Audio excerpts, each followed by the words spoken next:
três verbos muito importantes, que é o ser, o ter e o saber fazer.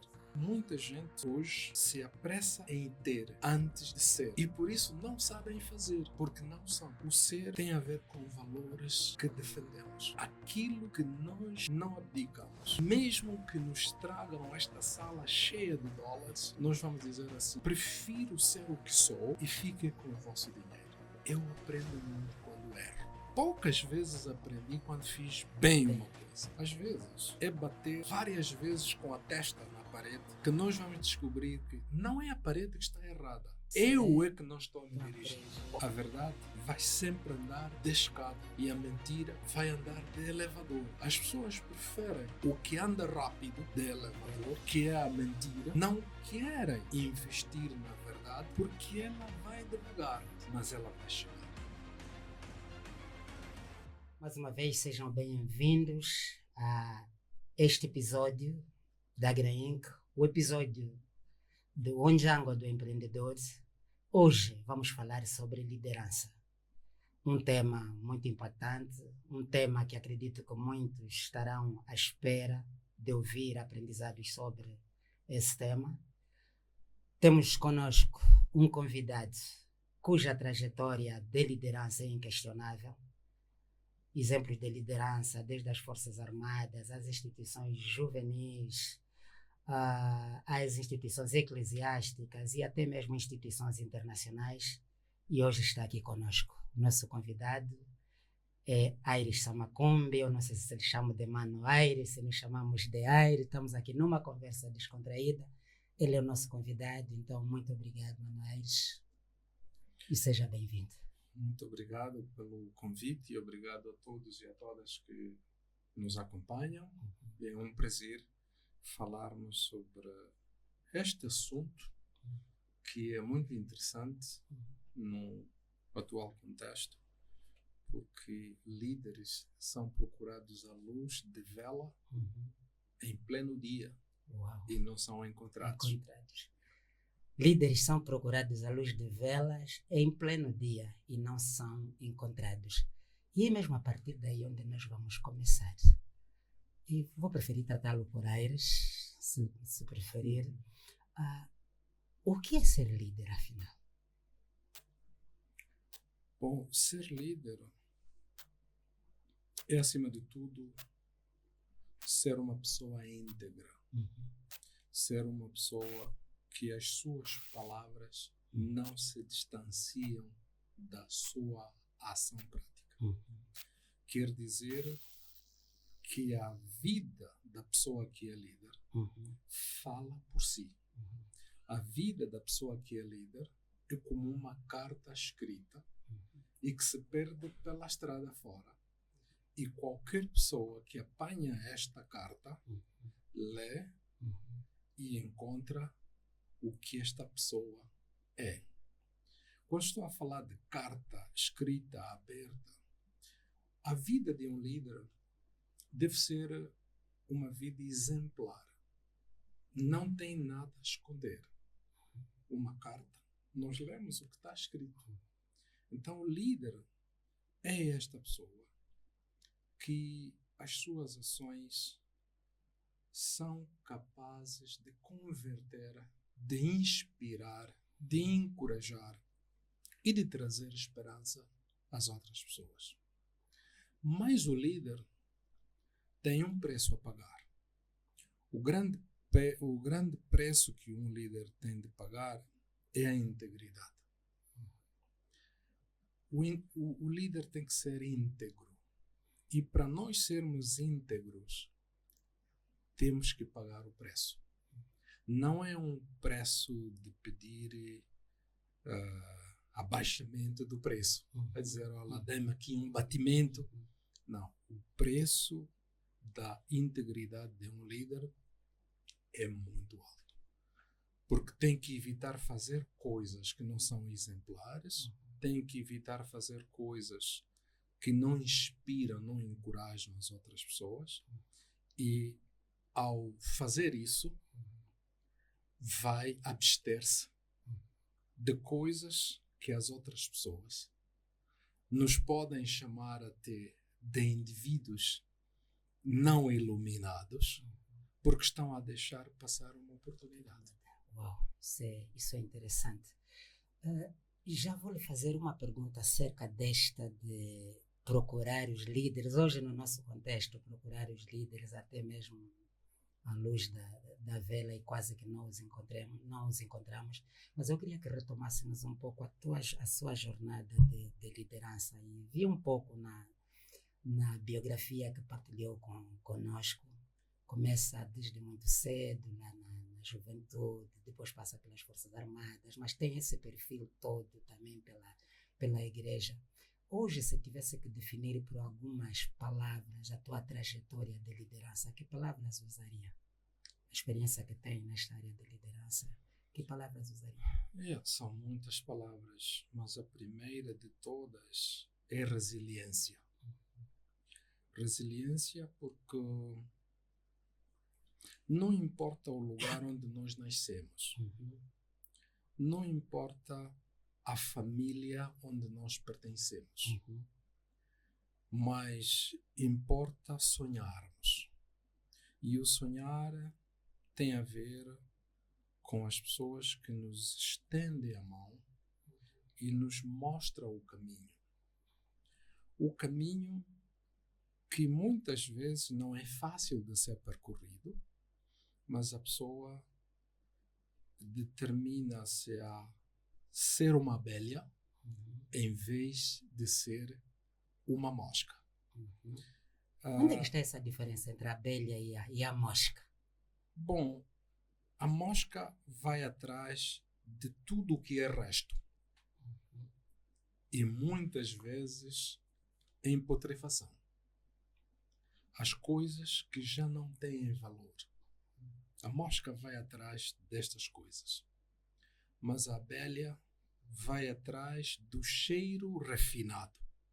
Empenha-se no trabalho. Organiza as suas equipas. Organiza os grupos de trabalho. E eles vão atrás do pólen. E trazem estas coisas preciosas e criam mel.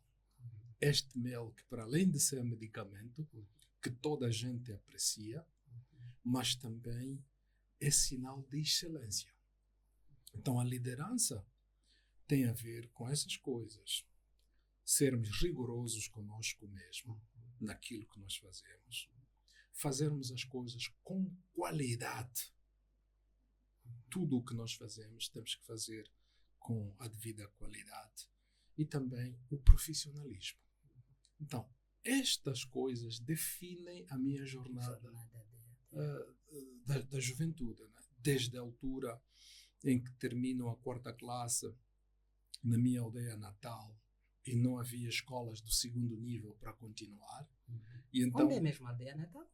A minha aldeia natal é eu Nazaré. Sei, né? Mas eu quero que os nossos... A minha aldeia natal é Nazaré, chama-se Nazaré, é por ter sido uma aldeia cristã, portanto, os cristãos que ali viviam se sentiram inspirados em dar o nome de Nazaré, também a terra natal de Jesus, né? O nome bíblico. Mas então é isto, não é? O sonhar, o enchermos-nos de que nós somos capazes, o ter um inconformismo com as coisas que não dão dignidade e dizer assim, não, mas isto aqui que eu estou a ver, quando eu crescer, vou fazer isso de forma diferente. Vou procurar um amigo que me vai acrescentar valor, que me vai ensinar isso. Então, é tudo isso que caracteriza a minha trajetória de liderança. E quando comecei a dirigir os jovens da igreja, então a primeira coisa foi deixar marcas. Qualquer líder que é líder deixa marcas na vida das pessoas que cruzam o seu caminho. Isto, há alguns anos atrás, num lugar mais ou menos como este, numa conversa descontraída com Nelson Mandela e com o arcebispo Desmond Tutu em Stellenbosch, senti que as pessoas que têm uma trajetória um pouco acidentada investem muito no seu caráter. O que é que chama de a trajetória acidentada, só para os nossos telespectadores perceberem? A trajetória acidentada é aquela trajetória de uma vida muito desenrascada, uma vida muito difícil, uma vida cheia de necessidades. Ninguém coloca a escada para a sua vida, para subir. Ninguém te estende a mão. Você tem que olhar à sua volta e dizer assim, bom, eu sou capaz e vou sair desta vida de sofrimento. É isso que eu chamo de vida acidentada. Então, se olharmos para essas duas figuras que eu acabei de falar, tiveram vidas acidentadas. E é desta vida acidentada que conseguiram galvanizar mentes no mundo e se tornaram hoje figuras importantes até chegarmos a um dia internacional de Nelson Mandela. Pai Madiba, né? Exatamente. Então, não importa, é o que eu estava a dizer, não importa onde nascemos, não importa o lugar e a família onde nós nascemos, mas se escolhermos bons amigos, tivermos tempo de ler muitos livros, e viajarmos muito, porque muita gente pensa que a universidade é só sentar naquele edifício, na sala de aula, e o professor está lá, um atrás do um outro. atrás do outro. Para mim, os amigos são a universidade. Os livros são a universidade. Uma conversa como esta que estamos a ter é uma universidade. Uma viagem é uma universidade. Então, é tudo isto que contribuiu para ser esta pessoa que sou hoje e que a vida cruzou com muita gente de relevância no mundo e que hoje olho para tudo isso que tem acontecido na vida e chego à conclusão de que os líderes continuam a ser procurados à luz da vela em pleno dia e não são encontrados com facilidade. Porque líder tem que ser modelo. E temos pouca gente que serve de modelo para os outros. Líderes são aqueles que não se metem em corrupção. São pontuais em tudo o que fazem. Então, estes líderes deixam marcas indeléveis na vida dos outros e são eternizados, mesmo quando forem recebidos do outro lado. Estas pessoas, os seus nomes, nunca são esquecidos, porque o que fizeram na vida das outras pessoas não se apaga. Semearam a liberdade. E para mim a liberdade vem sempre com uma cruz. Não há liberdade sem cruz. Então, para estarmos nessa conversa, neste estúdio, houveram, que queria dizer, muitos esforços, muitas noites não dormidas e também muitas perdas, mas ainda assim, como dizia uma grande líder, a Teresa de Calcutá, dizia que o que você leva anos a construir, alguém pode vir destruir num abrir e fechar de olho. Mas assim, mesmo assim, continue a construir. Isto é que é liderança. Resiliência, persistência. Saber que o dia de amanhã será melhor. Não escolhe atalhos, não é? E não fica preso no síndrome de resultados de curto prazo. Líderes sonham para longo prazo.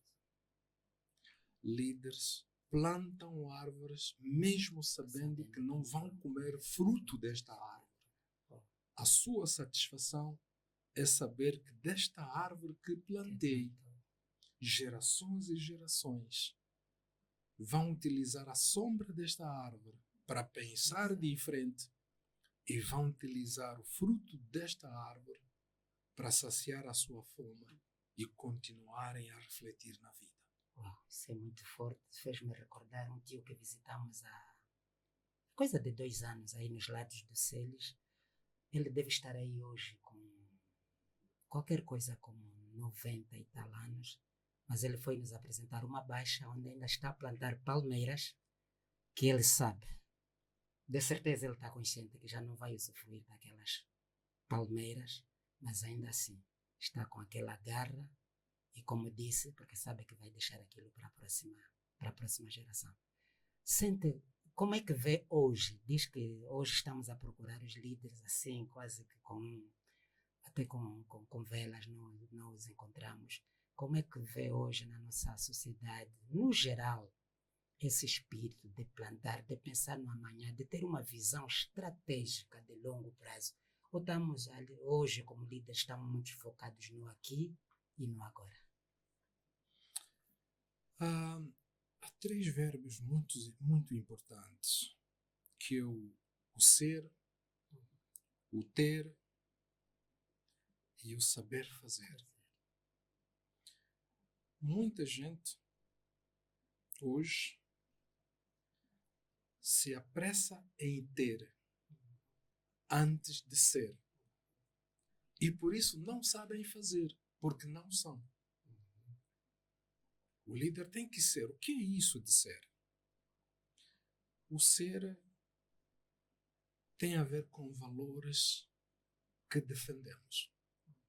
Aquilo que nós não abdicamos. Mesmo que nos tragam esta sala cheia de dólares, nós vamos dizer assim: prefiro ser o que sou e fique com o vosso dinheiro. Muitas vezes o líder tem que ter capacidade de dizer que é na pobreza e na dignidade onde nasce uma pátria livre. Então, muitas vezes as pessoas são maleáveis, são compradas com facilidade para satisfazer a necessidade de hoje e se esquecem que desta forma não são um bom exemplo e não deixam marcas. Por isso é que o investir no ser, nas novas gerações, porque o desenvolvimento está na mente humana. Não está na casa, não está no carro. É uma mente despertada que é capaz de conseguir essas coisas materiais. E hoje, me parece que a corrida é para ter, ninguém quer ser. As pessoas têm muito conhecimento acadêmico, são mestres, são PhDs, mas quando você trava 5 minutos de conversa com a pessoa e descobre que a pessoa ainda não aprendeu a ser. Então, isto é que estou a referir de que procuramos líderes e não são encontrados.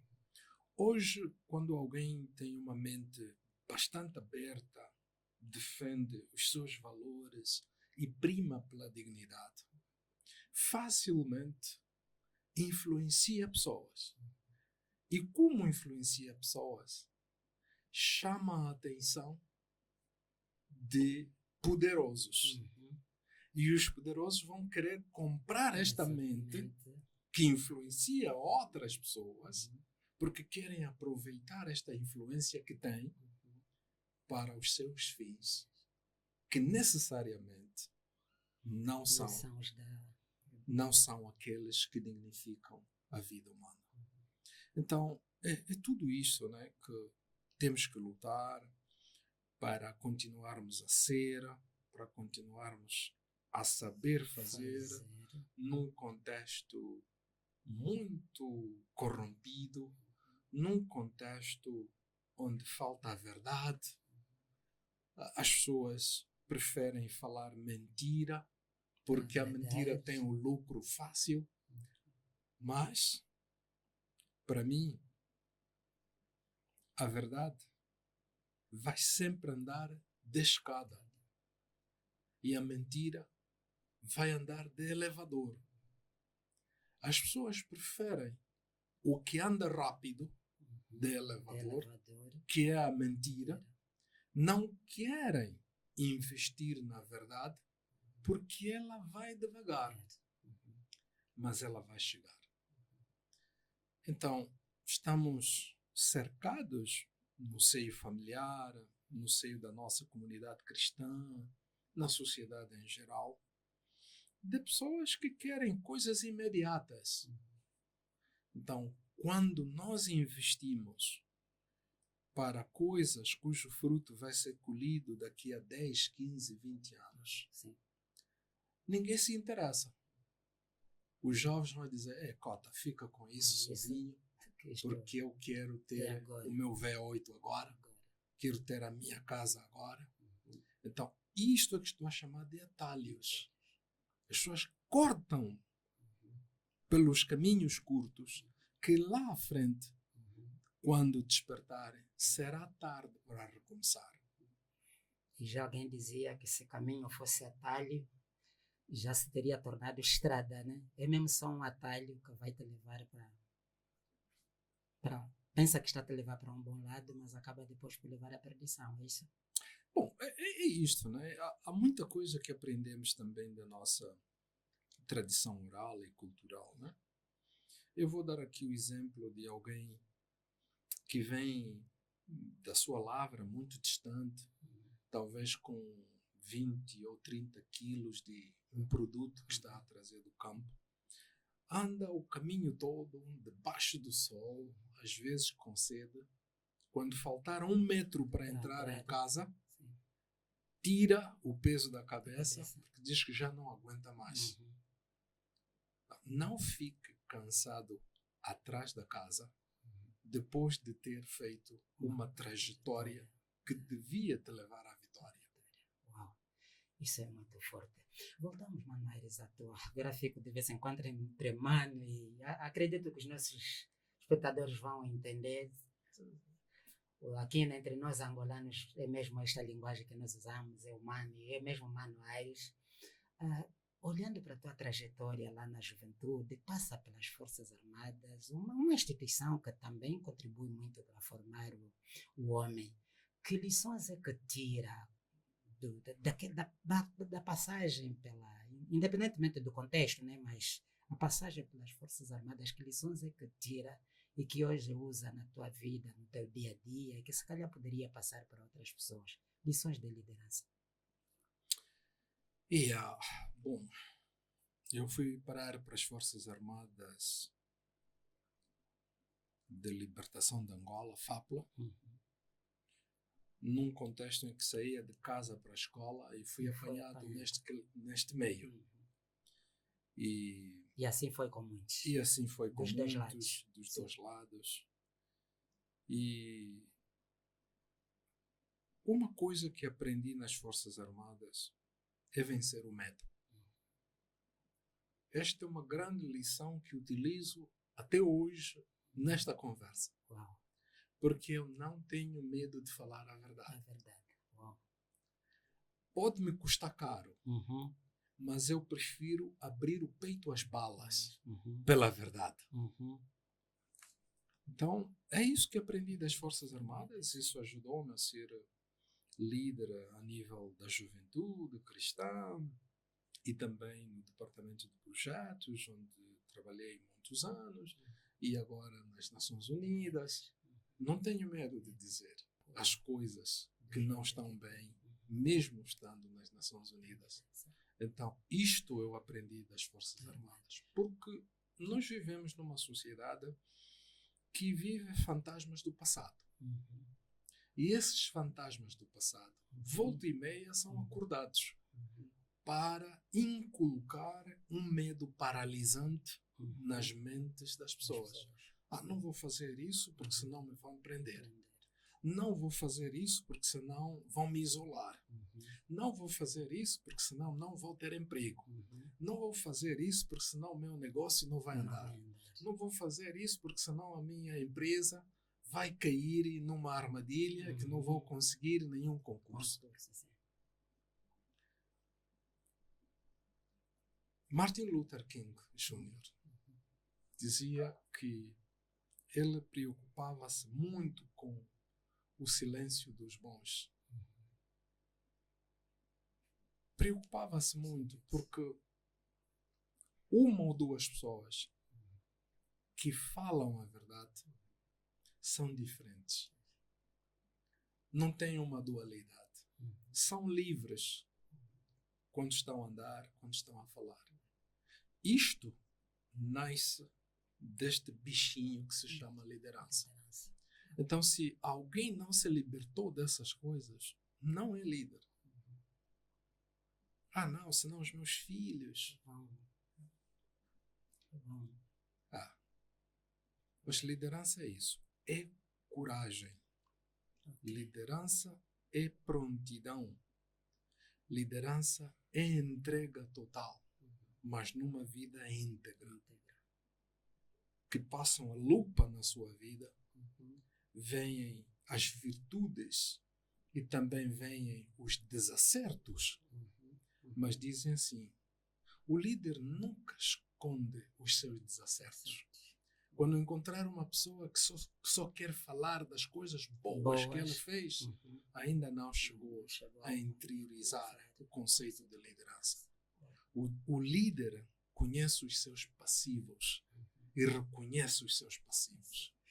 Agora, aquele que só coloca flores na sua vida, não há uma vida só cheia de flores. Mas também não há uma vida só cheia de passivos. Né? Uma rosa sem espinhos. Então, é esta combinação. Por quê? Eu aprendo muito quando erro. Poucas vezes aprendi quando fiz bem uma coisa.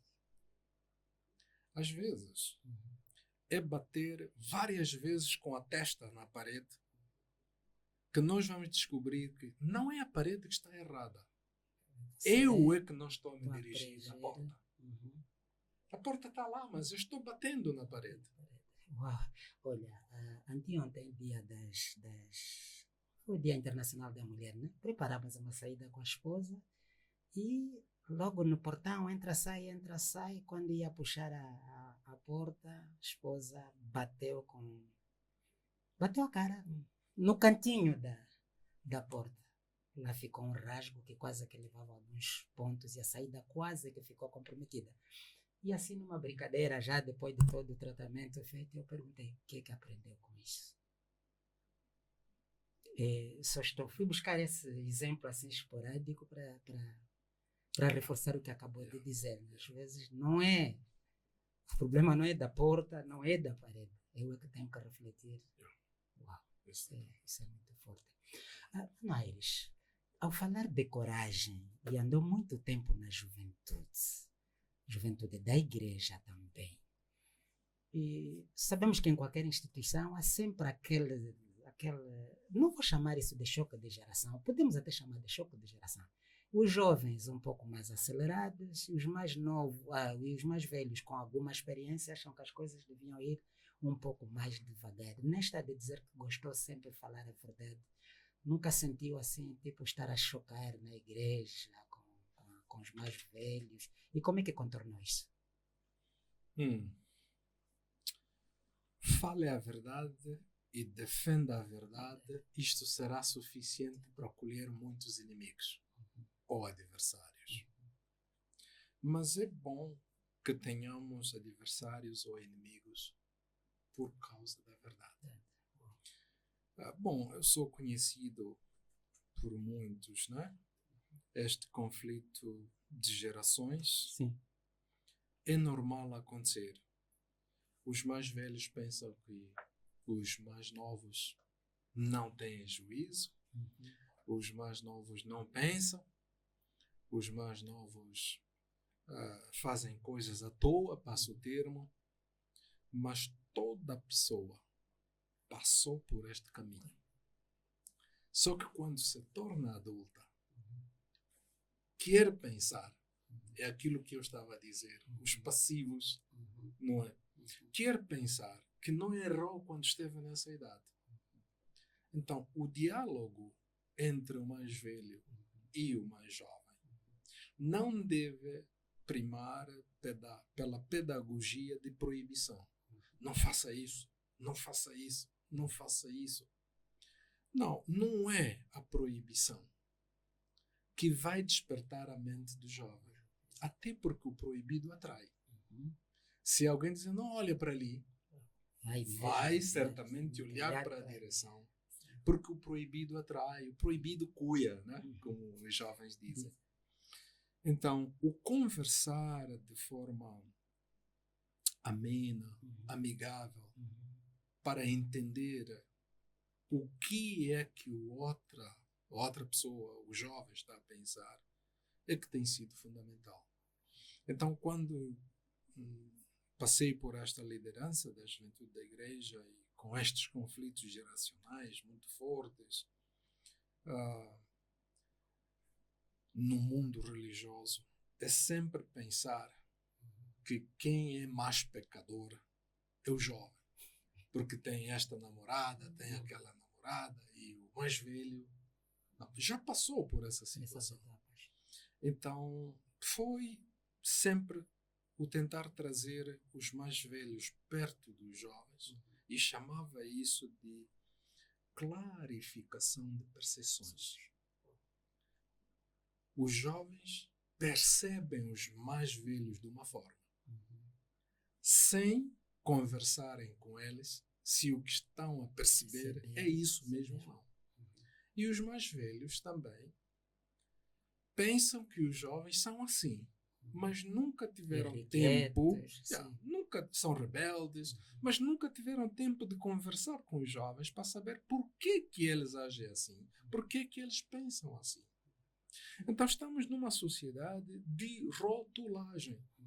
A gente tem rótulo, né? Temos água com rótulos.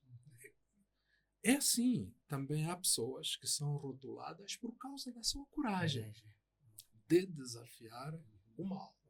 Porque para mim, o mal vai continuar a ser mal, mesmo que seja feito por multidões e repetido várias vezes. Não virá a ser o bem. O bem vai continuar a ser bem, mesmo que seja feito por uma única pessoa. É bem. Então, é isto. Temos que ter este cuidado que eu chamo a maioria errada. Às vezes tem muito isso nas igrejas e na sociedade em geral. Só porque a maioria levantou a mão num contexto de democracia, isto, os que aceitam que isso deve ser feito, isso, esta maioria que levanta as mãos pode estar errada. E a razão está numa única pessoa que está a ser confrontada. Isso é interessante. Mano Aires, ainda voltando a essa tua trajetória, a tua jornada, falou aqui, é preciso que o líder seja exemplo e, por ser exemplo, vai deixar um legado. E o Mano Aires já escreveu muitos livros sobre figuras de renome, sobretudo na igreja e não só. De certeza que está a deixar um legado, deixar este livro é já um legado. Mas o que é que percebeu na vida, e todos eles como líderes, o que é que percebeu na vida dessas individualidades de que escreveu, o que eles tinham de comum, tanto dos quais escreveu como aqueles com quem conviveu? Eu vi há dias uma fotografia, o Mano Aires aí com, acho que era com Barack Obama e a Michelle Obama. Exato, né? Exato. Pois, o que é que esses líderes todos, dos quais biografou, têm de comum em termos de liderança? O que é que identificou neles de comum como exemplos de liderança? São líderes inconformados com a situação que viviam no seu tempo. Quando falei da reverenda Hilda Valério, era a única jovem mulher na sua aldeia, e só porque andava de bicicleta, já este diferencial fazia com que, não, esta não deve ser boa mulher. A mulher não anda de bicicleta. Então, ela não se conformou com aquela realidade, com aquele contexto, desafiou o que chamamos de status quo. Quando falo com o reverendo José Belo Chipenda, também vejo nele, quando ele sai da sua zona de conforto e vai para uma aldeia como voluntário para ensinar os adolescentes e jovens da zona do Monte Belo, em Bengala, a lerem e a escrever, ele saiu da sua zona de conforto.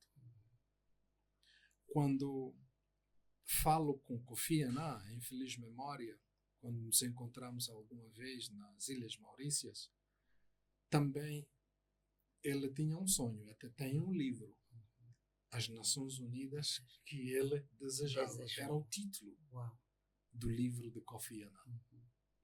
Quando me encontro com Nelson Mandela, com Desmond Tutu e com Joaquim Chissano, encontro nessas pessoas um sonho de uma vida digna e melhor para os seus povos.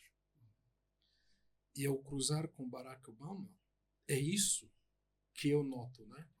Para que o sonho de Martin Luther King de ter uma nação colorida, onde todos se sintam dignos e se sintam valorizados. Então, é a continuação desta situação de inconformismo, de uma coisa que diminui a dignidade da vida das pessoas. E isto me faz lembrar um outro líder, Dom Helder Câmara, foi arcebispo católico em Fortaleza, no Brasil. Quando ele diz que se os que estão à sua volta só te dizem sim, sim, sim, eles não são teus amigos. São tuas sombras. Quer dizer, a sombra acompanha a pessoa onde está a ir. Então, os bons amigos devem ser aqueles capazes de nos dar um feedback 360 graus. E o líder deve ser a 360 graus. Assim, neste ângulo que eu estou a ver 90. Se aumentar este ângulo, vou ver outros 90. O máximo que eu posso ver é 180. Mas o meu mano Mário também está a ver o 90 e outro 90. Então, vê o que está a mim atrás. Então, um líder que quer continuar a brilhar na sua vida, de tocar, de deixar marcas na vida das pessoas, tem que ser 360 graus. E para ser 360 graus, tem que ter a capacidade de receber o feedback. O feedback é que nos acrescenta a outra parte dos 180 que nós não conseguimos enxergar. Julius Nyerere, um grande professor e também foi antigo presidente da Tanzânia. Ele dizia que não há liberdade sem desenvolvimento. E também não há desenvolvimento sem liberdade. Ele diz que estas duas coisas é como a eterna discussão entre ovos e galinhas. Quem veio primeiro. Para o Malimo, como o chamavam, o Malimo Julius Nyerere, ele diz que uma pessoa que não é livre não pode se desenvolver, porque a pessoa se torna livre para se desenvolver, para buscar outras avenidas na vida. Então, é este binômio interessante.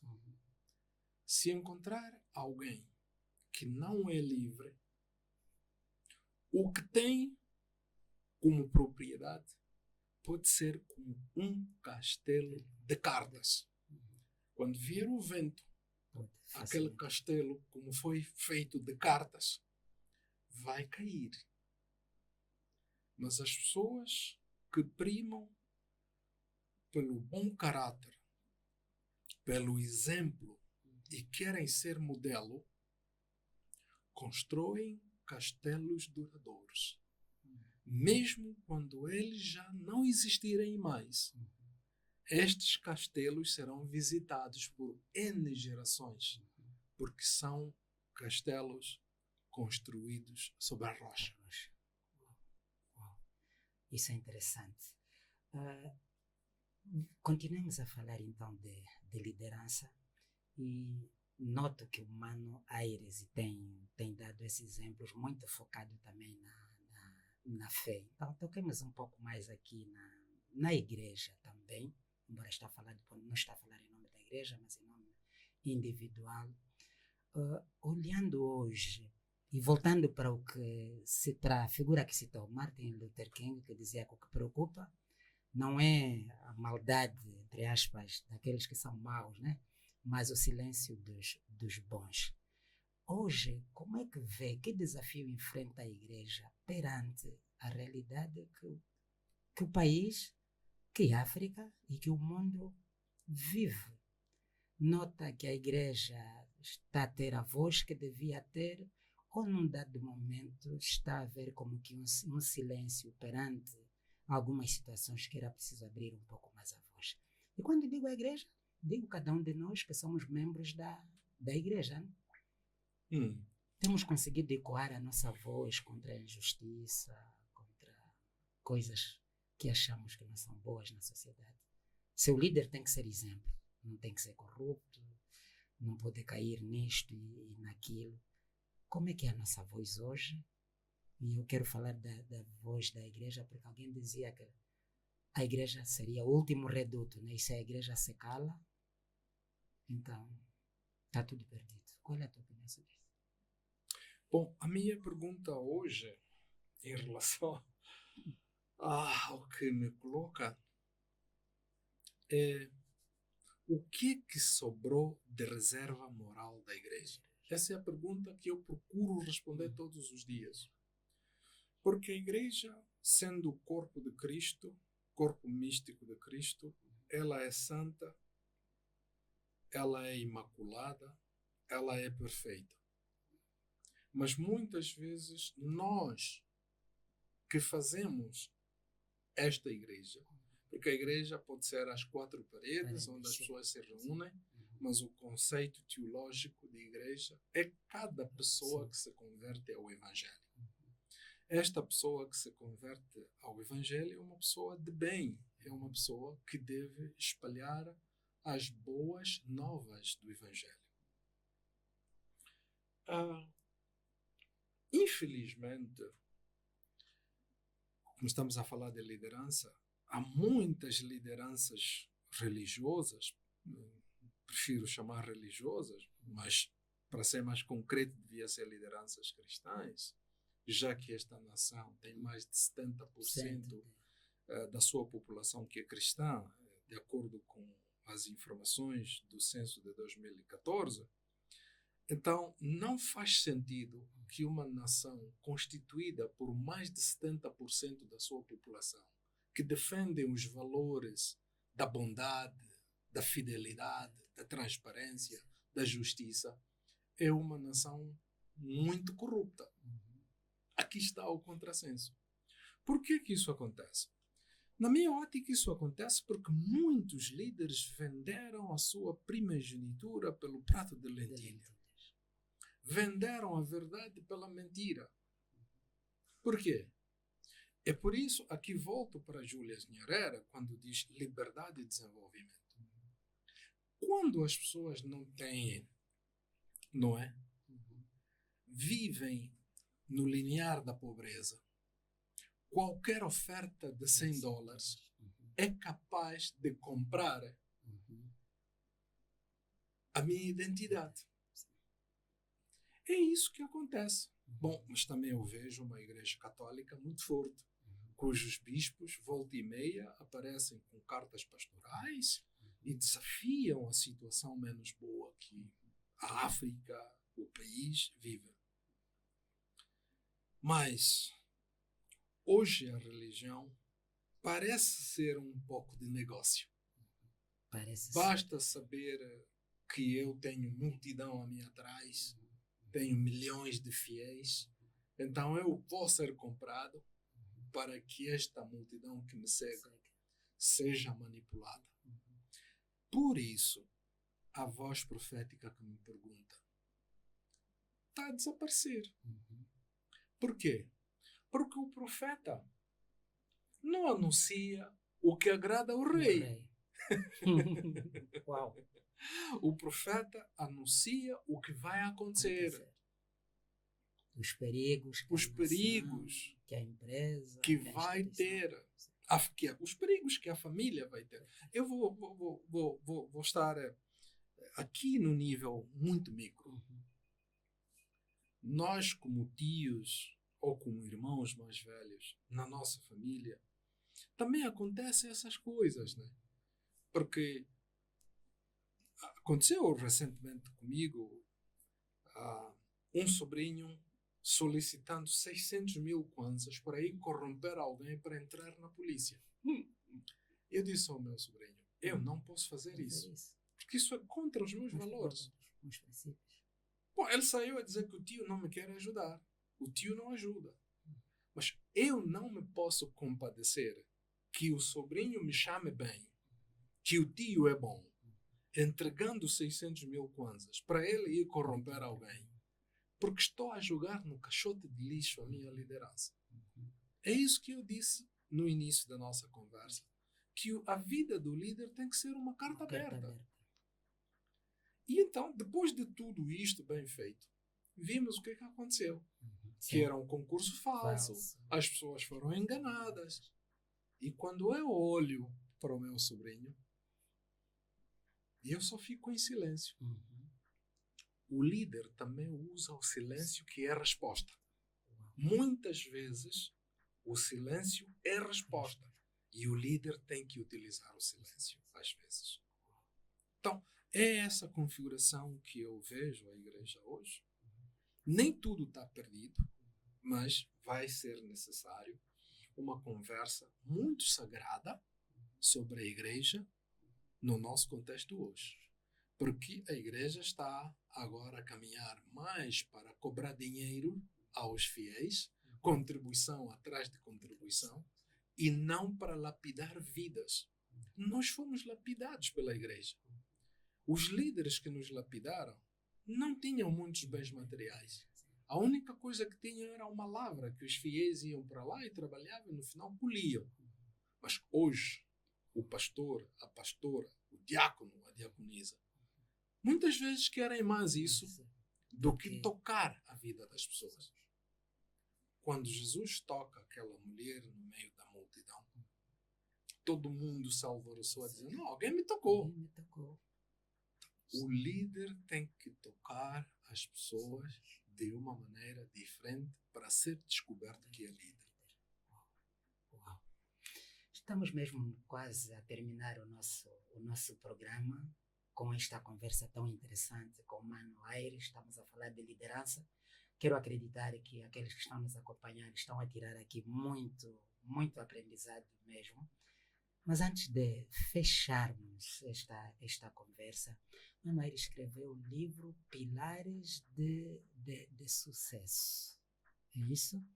Se eu tivesse que falar um pouco deste livro, Pilares de Sucesso, tirar assim uma ideia, a ideia central do livro, virada para este lado também de liderança. Estamos a falar de líderes e líderes que inspiram. O que é que eu poderia partilhar a ideia central do que é o sucesso, afinal? Bom, a ideia central do que é sucesso também se baseia um pouco na inspiração que eu tenho sempre de Martin Luther King. Não é? Se não consegue correr, pelo menos faça esforço de andar. Se não consegue andar, faça esforço de rastejar. Se não consegue rastejar, ainda assim, não pare no mesmo lugar, encontre forma de ir adiante. Para mim, isso é que é sucesso. O sucesso não é ficar paralisado na primeira dificuldade que encontrares na vida. O sucesso, para mim, é desatar a mente preguiçosa, a mente que limita o nosso horizonte. O sucesso, para mim, é abrir-se para os outros. O sucesso, para mim, é ter uma fé além do impossível. Tentar várias vezes. Se costuma dizer, se o seu plano A não deu certo, lembre-se que o alfabeto tem mais 25 letras à frente, até chegar ao Z. Então, você não fique parado no A. Só porque o A não deu certo, o plano A não deu certo. Vai para o plano B, vai para o plano C. E tens até Z. Então, temos que tentar de várias formas. Nós não podemos ser líderes que ficam paralisados na escuridão. Não, acende uma vela e a escuridão vai desaparecer. Então, é isto que nós temos que ser, é isso que temos que inspirar as novas gerações, que é possível. Nós chegamos onde nós chegamos. Não tivemos gente que nos estenderam a escada. Pessoalmente, eu não tive. Eu tive episódios em que não conseguia comer com o garfo e a faca. Estive numa situação muito ridícula, já na idade mais ou menos de 14, 15 anos, os outros que já sabiam comer com o garfo e a faca, a rirem-se de mim. A gozar mesmo, a fazer um bullying. Tem mais velho, não sabe comer com o garfo e a faca. Mas em vez de olhar para aquilo como uma zombaria, eu tomei aquilo como uma grande lição na vida. Eu lembro que só tinha uma calça. E a minha mala era uma sacola, um saco, onde normalmente se punha o adubo, né? E amarrava com uma corda para pôr a calça e lavar a calça todas as noites para ir para a escola. Estou a falar do ensino médio. Quando tinha que levar como lanche 1 ou 2 batatas doces assadas ou fervidas. E tinha vergonha de tomar o meu lanche ao lado dos colegas que tinham o pão e o leite, porque eles me zombavam. Tinha que sair na hora do intervalo para muito longe para conseguir comer lá e regressar, para não ser zombado. Mas o que é que trouxe respeito para a minha turma e para a escola inteira? São as notas. 19, 20, 19, 20. Porque aquele sofrimento era um catalisador para dizer, eu tenho que ser alguém. Estão a me rir assim. Eu não posso continuar a ser zombado. Tenho que ser alguém. Dar o meu melhor. Vou dar o meu melhor. Então, é este o meu conselho. E já que estamos mesmo em conselhos e para terminar, não saia daí, fica atento aos últimos 3 conselhos de liderança com os quais vamos fechar esse episódio. Se tivesse que deixar, fizemos aqui uma análise, falamos de liderança, de algumas coisas boas, aprendizados, mas também desenhamos aqui um quadro que em termos de liderança não está muito bom, porque nem com vela está a se conseguir encontrar, mas nem tudo está perdido. Se tivesse que lançar hoje aqui uma voz de esperança, uma voz profética para esta nação, para esse continente, mas também para o mundo, o que diria a quem está nos acompanhando neste momento? Bom, o primeiro conselho é esse, de que saibam que a verdade anda de escada e a mentira anda de elevador. O que está a andar de elevador em África, o que está a andar de elevador em Angola, o que está a andar de elevador nas igrejas, que corre muito, é a mentira.